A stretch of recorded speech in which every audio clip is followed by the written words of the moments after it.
Баль – важная частка выхавання. Кадэты дэманструюць танцавальную падрыхтоўку, галантнасць і павагу да традыцый. Адна з іх, дарэчы, пераемнасць пакаленняў. На ўрачыстай цырымоніі прысвячэння дэбютантак выпускніцы перадалі першакурсніцам дыядэмы. 4-й раз уже на кадетском балу. Для меня это очень важное и значимое событие.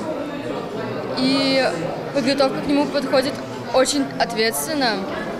Каждый должен знать свой танец, должен выбрать себе наряд, прическу, макияж. И это очень такое интересное событие, особенно для девочек.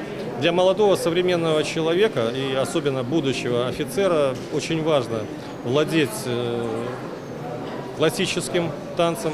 Это все-таки дисциплинирует. Это воспитывает и бальному этикету, и уважение к женщине. Свой нумар афіцэрскі вальс падрыхтавалі выкладчыкі. Кульмінацыя вечара – выбар караля і каралевы балю.